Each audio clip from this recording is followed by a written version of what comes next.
What's up mga farmers natin dyan? Isang magandang araw sa ating araw ay magkakaroon tayo ng tips paano natin mapuksa ang pinakamapinsalang insekto sa ating manggahan. Ito yung tinatawag ng iba na piti-piti or hoppers.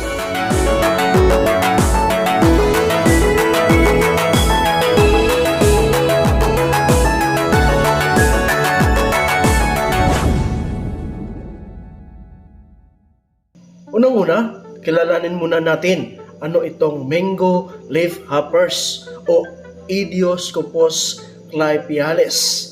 Ang mango leaf hoppers ay kilala rin sa tawag na talakitik.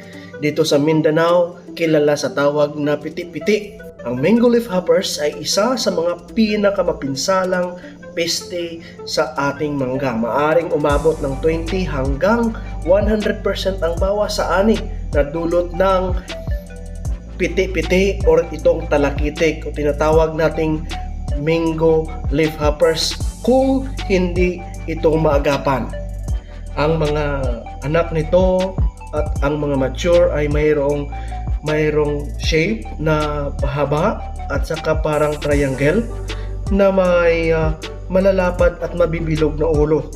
Parehong itong mga anak at itong mga matatanda, mga mature ay mapinsala. Sila ay sumisipsip ng katas ng halaman, lalong-lalo na doon sa ating mga bulaklak ng ating mga mangga. Ang mga inahin ay may kulay itim na parang kape, samantala itong mga inakay o itong mga anak niya ay may kulay na dilaw na parehong nagdudulot ng pinsala sa ating mga mangga.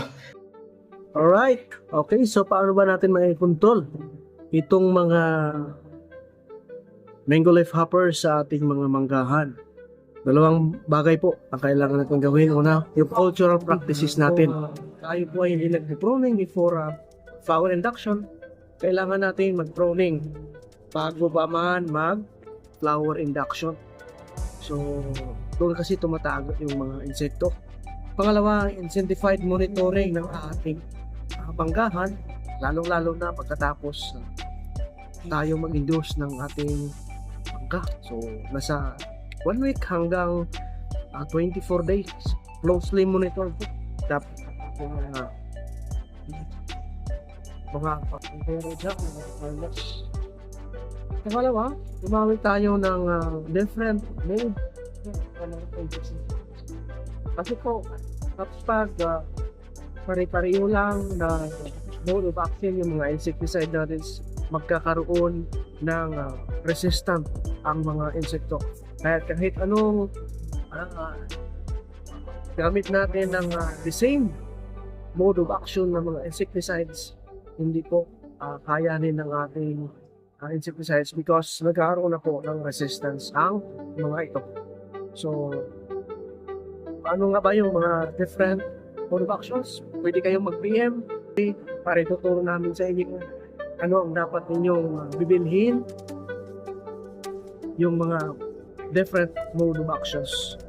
So, with that, maraming salamat sa ating lahat. Kita-kita po sa next video. Thank you.